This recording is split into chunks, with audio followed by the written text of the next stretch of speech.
Yesterday, the Supreme Court did go ahead and put out its decision to overrule Roe v. Wade. And of course, the mainstream media had to put out its sensational, divisive headlines that are not true. Specifically, the Wall Street Journal is just one. They wrote, Supreme Court overrules Roe v. Wade, eliminates constitutional right to abortion. Well, the first part's true, the second part isn't. Constitutional rights have not been eliminated at all. They have not been infringed, they've not been hindered, because you can't even touch constitutional rights because they are arrows pointing to the Constitution within each and every individual. And that is your inherent rights, inherent and inalienable rights and freedoms. So that hasn't been touched, but hey, if you actually are on one side or the other of the aisle and you are thinking with a split mind, you will never be able to know how it is that to be 100% pro-life actually results in being 100% pro-choice, and vice versa, being 100% pro-choice results in being 100% pro-life, which makes both of these the exact same, only different semantically. Anyway, let's get into this and I will explain the mechanics. We'll go through the lesson to explain the mechanics of how it is that 100% pro-choice is the exact same as 100% pro-life. And then afterward, I will conclude with a couple of closing remarks on that and what it means for women, us women moving forward, and how it actually, by being positive for both sides, how it actually is acknowledging where we've come as women and upholding our rights and freedoms.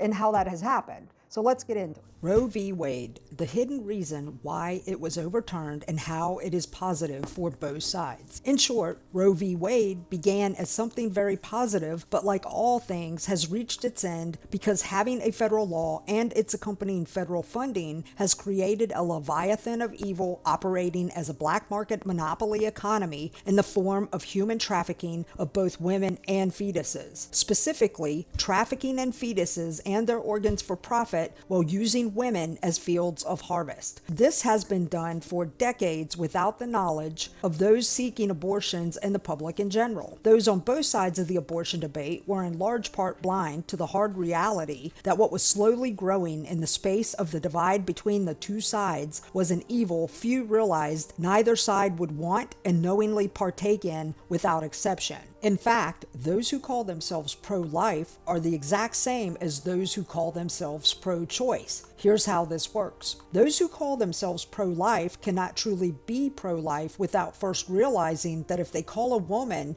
who is engaging in exercising her procreative rights a baby killer, as this shows that they are negating the validity of the life of the woman who has an unwanted pregnancy. To be pro-life means to first acknowledge all lives as having equal validity and standing, otherwise one can at best be pro-life-ish. Regardless, those who are pro-life do care about fetuses, babies, and children, but must also care about the woman who is carrying and or having or aborting them equally.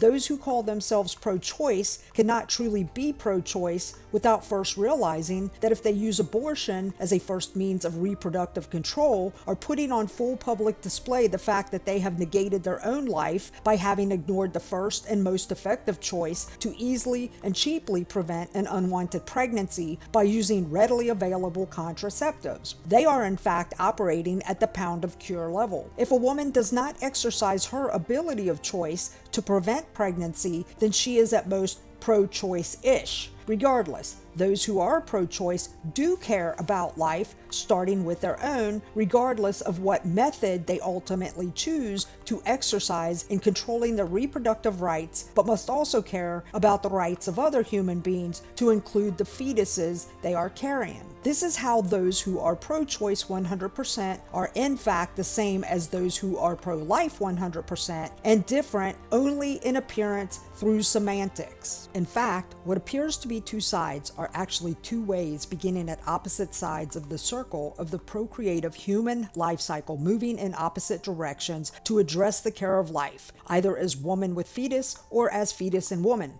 Both are the exact same and different only in semantics. Care and preservation of life is the unifying aspect of all human beings. This is why it is important that all human beings can know and understand the real hidden reason that Roe v. Wade has been overturned, not by a few Supreme Court justices, but ultimately by its inherent design and by the collective consciousness of humanity. Many have now become aware of the evil underbelly this federal law, with its federal funding, has morphed into and underpins by using women to grow a crop of fetuses and the commodification of fetuses as a means to use women. Either way produces massive ill-begotten profits without the knowledge, consent, and agreement of those seeking abortion services from such federally funded clinics as Planned Parenthood, and largely without the knowledge, consent, and agreement of the public in general. This unified form of federally legalized and funded abortion is what created this evil leviathan as a means of its own automatic termination. The only way to break up and disrupt this unified monopoly of evil is to abolish the federal law and its funding by overturning Roe v. Wade and allowing states to implement state-specific abortion laws in alignment with its population.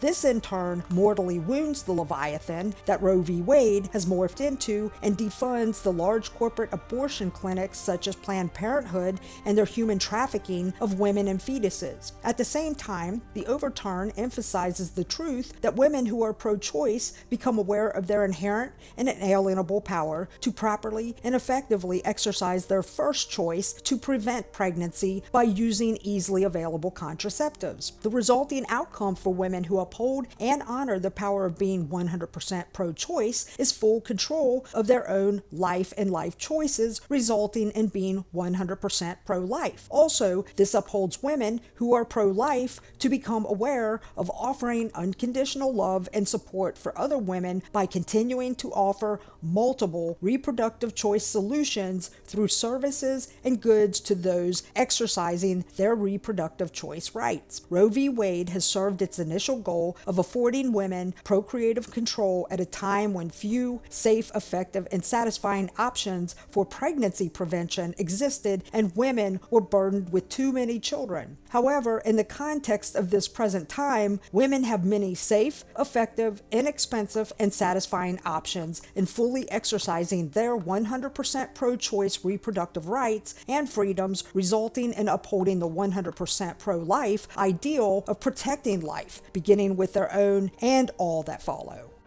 Okay, so now can you see how being 100% pro-choice results in being 100% pro-life, and vice versa, where being 100% pro-life results in being 100% pro-choice? Because what's at the center of this whole thing is women and their reproductive capacities and rights. And part of what those rights include is to make informed choice, which means even those who are using a service such as Planned Parenthood to have abortions, they need to make an informed choice about what happens to that tissue instead of being used unawares as a field for the harvesting of a crop so that they can be, money can be made in a black market, human trafficking, human organ trafficking economy.